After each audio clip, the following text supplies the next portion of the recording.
जय श्रीराम जय श्रीराम जय श्रीराम। प्रिय श्रोता बंधु भक्ति मार्ग तरफ आपण मानक मोर स्वागत। आपण माने श्रवण करुछंती भारतर सही सर्व पुरातन कहानी परम ब्रह्म परमेश्वर श्रीरामंकर जन्म जीवनी उपरे आधारित श्रीरामचरित मानस।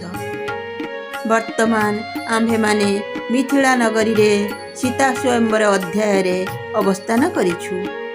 ठीक यही समय रे मथुरा नगरी रे मिथिला नगरी रे पदार्पण करिछंती सेही प्रभुंकर परम अवतार परशुराम। से प्रश्न करिछंती मोर आराध्य देवदेव महादेव शिवंकर धनु को किए भग्न कला, कहार एपरी दुस्साहस। ए पर्यंत आपण माने पूर्व अध्याय रे श्रवण करिछंती। आसंतु आगकु जिबा आउ कोन हेउची संपूर्ण रूपे श्रवण करिबा। नारायणं नमस्कृत्यं नरो चैवं नरोत्तमं देवीं सरस्वतीं व्यासं ततो जये मुदीरयेत् मुखं करोति वाचालं पङ्गुलं हयते गिरि यत्कृपातमहं वन्दे परमानन्द माधव परमानन्द माधव परमानन्द माधव। अति दारु तारु देतनु पुनाहि कुटिल भूपहरा से मन माहि सुर मुनि नागनर गनर नारी सोचाहि सकल त्रासौर भारी। राजा अत्यंत डरीगले। से किछि उत्तर देई पारिले नहीं। एहा देखि खळ राजा माने खुशी होईगले। देवता मुनि नाग और नगरवासी नरनारी समस्ते चिंतारे पड़ीगले। समस्तंक हृदय रे छानिया पशिगला। मन पछिताती सिया महतारी विधि अवसारी बात बिगारी भृगुपति कर शुभाओ सुनि सीता और धनी में से कलप समबीता। सीतांक माता मने मने पश्चाताप करुथंती। हाय होई जाइथिबा कामटाकू विधाता एबे बिगाड़ी देला। परशुराम स्वभाव शुणी सीतांकू अर्ध निमिष भी कल्प परी लागिला। सभय बिलोके लोग सब जानी जानकी भीरु हृदय नहरसु विषादु कछु बोले श्री रघुवीरु बोले श्री रघुवीरु बोले श्री रघुवीरु। समस्ते भयभीत होईगलेनी देखी एवं सीता मध्य डरीगलेनी जानी हृदय रे कौनसी हर्ष बा विषाद न रखी श्रीराम कहिले, नाथ शंभु धनु भंजनिहारा कोई केहूँ एक दास तुम्हारा आयो सुका हो कहिया किनी मोही सुनिरी साई बोले मुनि कोही। हे नाथ आपणंकर केही जणे सेवक ही शिवधनु भांगी थिबो। आपणंकर कोन आज्ञा मते कहूनाहांती काहेकि। एहा शुणी क्रोधी परशुराम अधिक क्रुद्ध होई कहिले, सेओ कुशो जो करई सेओ काई ओरी करनी करी करी अलराई सुनहु राम जेहि सियो धनु तेरा सहस बाहु सम सोरी कुमोरा। जे सेवा कार्य करे से सेवक शत्रुर कर्म करिबा अर्थ तो युद्ध चाहिबा। तेणु हे राम शुण, जेउ लोक शिवधनु भांगिछि से हेउछि मोर सहस्र बाहु अर्जुन समान शत्रु।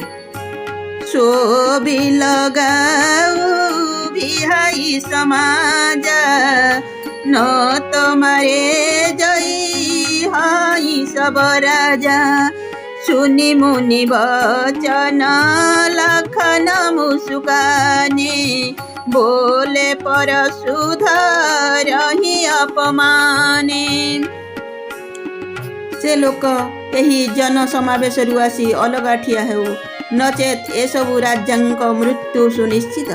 मुनिंक वचन शुणी लक्ष्मण टिके मुरुकी हसी दई परशुराम को अपमान देला परी कहिले बहु धनु ही तोरी लरिकाई कबहु न शिरीष किन्न गोसाई एही धनु पर ममता केही हेतु सुनिरिसाई कह भृगुकुल केतु।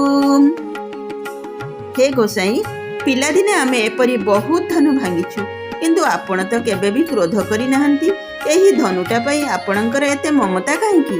एहा शुणी भृगु वंशधर ध्वज रूपी परशुराम क्रुद्ध होई कहिले रेणुप बालक कालव सब लत तोहि न सभार धनु हि समति पुरारी धनु विदित सकल संसार। अरे राजपुत्र कालर बशवर्ती होइथिबारु तू मुह संभाली कथा कहूना जो शिवधनु समग्र संसार विख्यात ताहा कण साधारण धनु सहित समान। लखन कहा हसी हो मेरा जाना सुनहु देव सब धनु समाना का छति भाभु जुन धनु तोरे देखार मनयन के भोरे। लक्ष्मण हसी हसी कहिले हे देव शुणंतु आम जानिबारे सबु धनु समान पुरुणा धनुटा को भांगिबारे लाभ क्षति हिसाब करुछि किए। श्रीराम तो भूल एहाकु नुआ धनुटाए बोली भाबिथिले। छुअत छुट रघुपति हूँ न दोषु मुनि बिनु काज करिया कातरसु बोले चितई परसु की ओरा रे साठ सुनेहि सुभाउ न मोरा। किंतु यह तो छू छू भांगीगला तेणु एथिरे रघुनाथंकर भी कौनसी दोष नहीं। हे मुनि आपण अकारण रे एपरी क्रोध करुछंती काहेकि।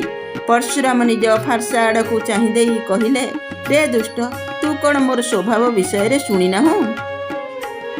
बालक बोली बाधाहूँ बालक बोली बाधाहूँ नहीं तोहि केवल मुनि जड़ नहीं मोहि बाल ब्रह्मचारी अति कहि विश्वविदित क्षत्रिय कुल द्रोही। मु तते पिलाटीए जानी मारू नहीं। अरे मूर्ख तू कौन मते सामान्य मुनिटाए बोली भाविछु। जानी थाओ मु हेउछि बाल ब्रह्मचारी मु अत्यंत क्रोधी मु क्षत्रिय कुलर शत्रु रूपे विश्वविख्यात। भुज बल भूमि भूप बिनु किन्हि विपुल बर मही देवन दिन्हि सहस बाहु भुज छेद निहार परशु बिलोकु मही कुमार। निज भुज बल मु पृथ्वी को क्षत्रि शून्य कर देछि एवं बहुत थर मुही पृथ्वी को ब्राह्मण मानंकु समर्पी देछि। रे राजकुमार सहस्र बाहुर भुज गुड़ाक काटी देइथिबा मोर एही फारसा को देखुछु तो से हेउछंती 21 बार निक्षत्रिय करिथिबा पृथ्वी को सेही परशुधारी कुठारधारी परशुराम।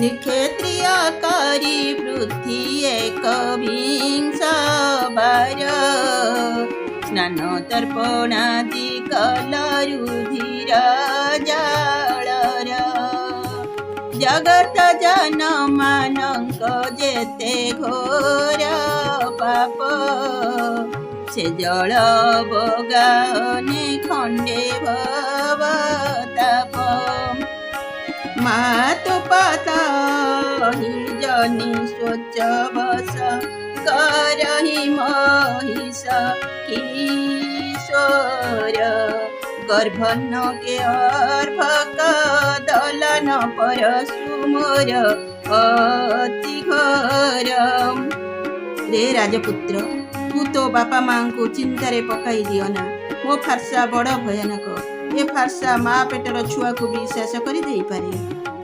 ବିହସି ଲଖନୁ ବୋଲେ ମୃଦୁବାନୀ ଓହୋ ମୁନି ସୁମହାଭଟ୍ଟମାନି ପୁନି ପୁନି ମୋହି ଦେଖାଅ କୁଠାରୁ ଚହତ ଉଡ଼ାଓନ ଫୁଙ୍କି ପହାରୁ ଲକ୍ଷ୍ମଣ ହସି ଦେଇ କୋମଳ କଣ୍ଠରେ କହିଲେ ଓହୋ ଏ ମୁନୀଶ୍ୱର ତ ନିଜକୁ ବିରାଟ ଯୋଦ୍ଧା ମନେ କରୁଛନ୍ତି କ'ଣ ଥରକୁ ଥର କୁରାଡ଼ି ଅର୍ଥାତ୍ ଫାର୍ସା ଦେଖାଉଛନ୍ତି ବୋଧେ ପାଟିରେ ଫୁଙ୍କି ପାହାଡ଼ ଉଡ଼ାଇ ଦେବାକୁ ଚାହୁଁଛନ୍ତି ବନ୍ଧୁମାନେ ଆଜି ପାଇଁ ଏତିକି ପୁଣି ସାକ୍ଷାତ ହେବ ଆଗାମୀ ଅଧ୍ୟାୟରେ ଭୀମସ୍ୟାପି ରାଣୁ ଭଙ୍ଗ ମୁନିରାପି ମତି ଭ୍ରମ ଯଦି ଶୁଦ୍ଧ ମଶୁଦ୍ଧ ବା ମମ ଦୋଷ ନ ବିଦ୍ୟତେ